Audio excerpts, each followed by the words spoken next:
Good morning students, आप सभी का मेरे YouTube channel Gurukul multipurpose classes में वेलकम है। आज हम लोग ग्रामर पढ़ेंगे, मतलब इंग्लिश व्याकरण हो गई। अकॉर्डिंग टू ओल्ड ग्रामर सबसे पहले हम लोग पार्ट्स ऑफ स्पीच का अध्ययन करते हैं, लेकिन according to new modern grammar जो है उसके अनुसार हम लोग अफिक्स पढ़ते हैं। आप लोग देखे होंगे जो आपका खास करके बिहार स्टेट में जो चलती है ऑक्सफोर्ड का, मैं उसकी बात कर रहा हूँ। सफिशिएंट है, मैट्रिक और इंटर एग्ज़ाम के लिए सफिशिएंट है। उसको अगर पढ़ लें तो मैट्रिक और इंटर एग्ज़ाम में जो भी सवाल आते हैं वो कंप्लीट हो जाएंगे। उसे मैं बहुत अच्छा मानता हूँ, लेकिन अगर कुछ और एडवांस करना है तो और अच्छे अच्छे राइटर का और बुक आप पढ़ सकते हैं। मेरा टारगेट है बिहार बोर्ड ही या अदर बोर्ड, जो 10th का ही बोर्ड है, मैट्रिक बोर्ड मेरा टारगेट है। इसीलिए मैं ऑक्सफोर्ड का जो सीनियर ग्रामर है उसी को मैं लेकर चल रहा हूँ।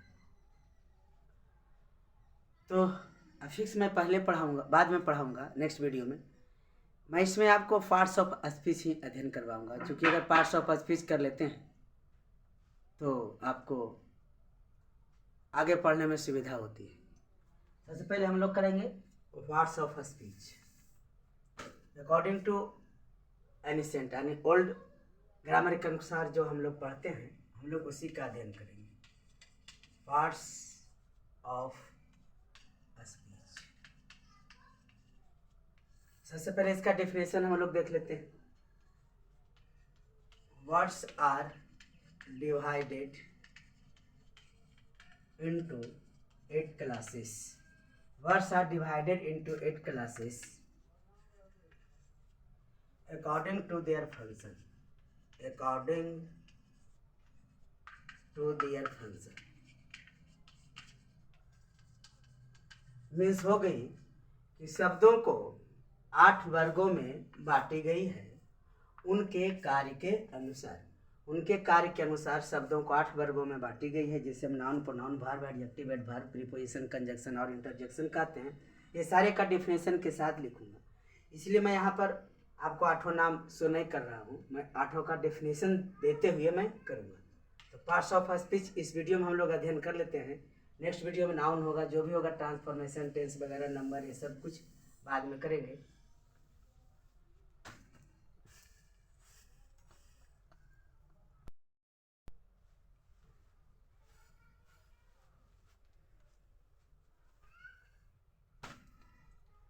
फर्स्ट है नाउन, मीन्स होता है संज्ञा। मैं हिंदी में इसका लिख दे रहा हूँ, संज्ञा। A noun is the name of a person, place और थिंग। नाउन है नेम, नाम। संज्ञा है नाम, ऑफ ए पर्सन, प्लेस और थिंग। किसी भी चीज, व्यक्ति, वस्तु, स्थान के नाम को हम संज्ञा कहते हैं। एग्जाम्पल में दे लीजिए, कुछ भी दे लीजिए, राम, पटना, कुछ कॉमन भी दे देते हैं, cow, girl, boy, etc। Water, milk, ये सारे क्या है? नाउन है। सेकंड है प्रोनाउन। प्रोनाउन सर्वनाम।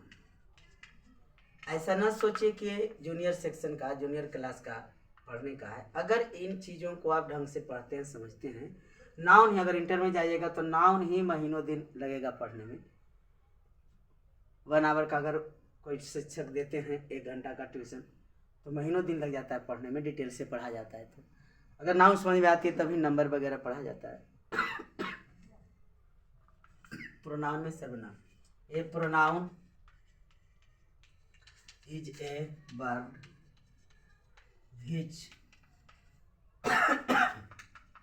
which is used in a place of a noun।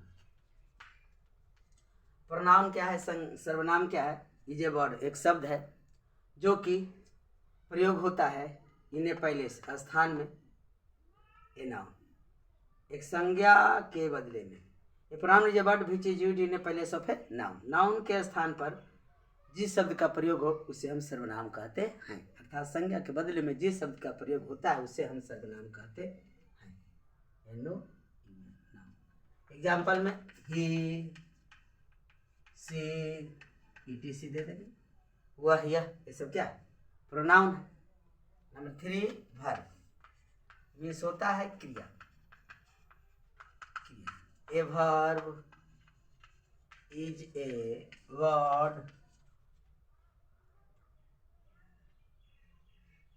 which shows, SHOWS, shows means दिखाना, which shows action doing। इसे कहीं आप बुक में बहुत आसान सा डिफिनेशन देखेंगे। Verb is a doing word, वो भी सही है। ये verb is a word, verb एक शब्द है, विच शो जो दिखाता है एक्शन को,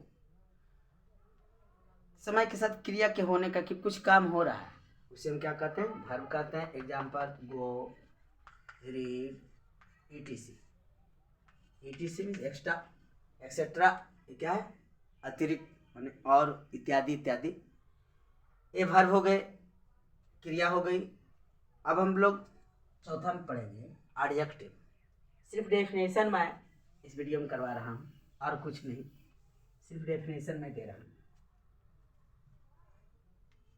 एडजेक्टिव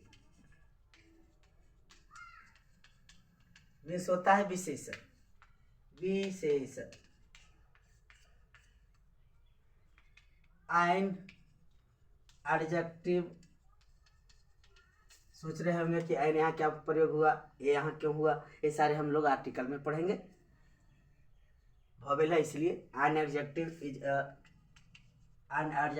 अ वर्ड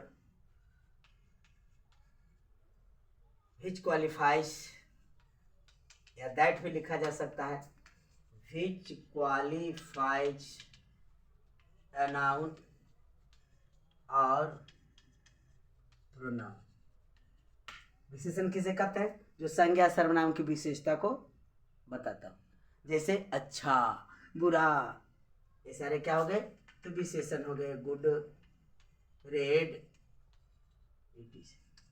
ये सारे विशेषण है। नेक्स्ट है adverb.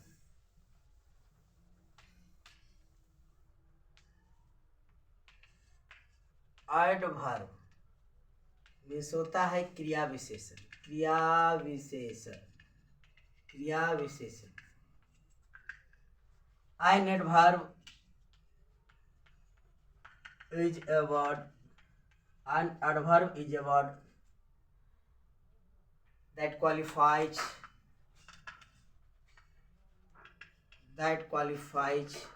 a verb, an adjective or another adverb।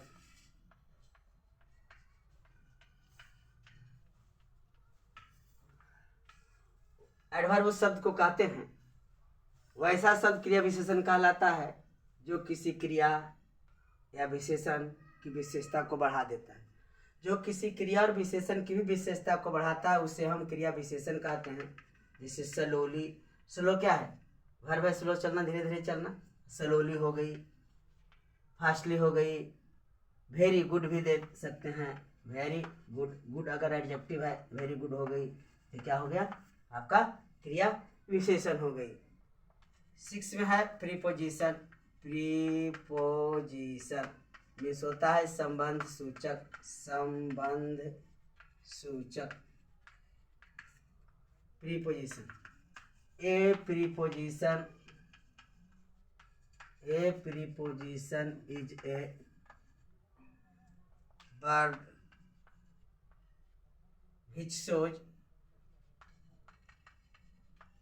which shows the relation between two words। वैसे शब्द को प्रीपोजिशन अर्थात संबंध सूचक कहा जाता है जो दो शब्दों के बीच को रिलेशन, संबंध को बताता है। जैसे in, on, etc। There is a pen in my pocket, pocket और पेन के बीच संबंध बताया कि पेन कहाँ है तो पॉकेट में है, पॉकेट में क्या है तो पेन है। तो इन और ऑन इस प्रकार के वर्ड क्या कहलाते हैं? प्रीपोजिशन अर्थात संबंध सूचक कहलाते हैं। नोटबुक पर सब लिखते चले जाएंगे। ये जूनियर सेक्शन से सीनियर सेक्शन तक काम आने वाली है। नेक्स्ट है कंजक्शन। कंजंक्शन मीन्स होता है संयोजक। स्पेलिंग पर भी ध्यान देंगे। संयोजक। A conjunction is a word which joins two sentences. A conjunction is a word which joins two sentences. एक कंजक्शन एक संयोजक एक शब्द है जो दो वाक्यों को जोड़ती है। एग्जाम्पल जैसे एंड और etc, ये सारे कंजक्शन कहलाते हैं जो दो वाक्यों को जोड़ती है। जैसे I am eating a bread एक सेंटेंस हो गई, I am eating an apple दोनों को जोड़ना है तो I am eating a bread and an apple, and जोड़ने से एंड लगाने से दो वाक्य एक साथ जुड़ गई। हम लोग इसे एक सिंथेसिस नामक चैप्टर में पढ़ेंगे। योजक जो जोड़ना होता है, सिंथेसिस एक चैप्टर है जो शायद ऑक्सफोर्ड में नहीं दी गई है, कहीं और हम पढ़ा देंगे, उसका वीडियो हम बना देंगे। लास्ट है इंटरजेक्शन। इंटरजेक्शन जिसको कहते हैं विस्मयादि बोधक। विस्मयादि बोधक शब्द या विस्मयादि सूचक इंटरजेक्शन। इसका डेफिनेशन कुछ इस प्रकार दिया जा सकता है। एन इंटरजेक्शन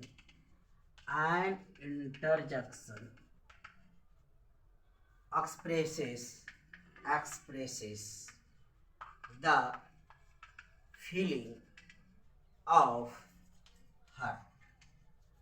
इंटरजेक्शन क्या करता है? हमारे हट के हमारे हृदय के फीलिंग को बताता है, शोज करता है। जैसे ओह, वाह, हुर्रे, ये सारे क्या है? इंटरजेक्शन है। ओह, फाई फाई मीन्स छी होता है, फाई फाई छी, ये सब क्या हो गए? इंटरजेक्शन हो गए। किसी हुर्रे।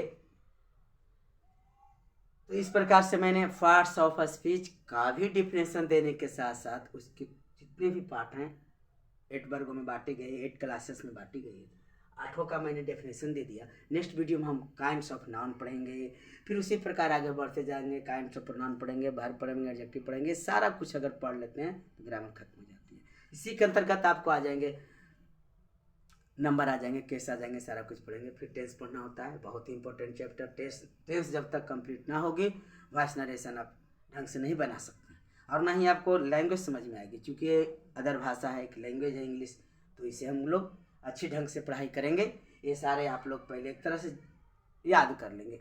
जहाँ कोई परेशानी हो, मीनिंग वगैरह हो, वो बाद में कमेंट में आप पूछ सकते हैं। मैंने वैसे तो समझाने का प्रयास किया हूँ इस वीडियो में। मिलते हैं नेक्स्ट वीडियो में।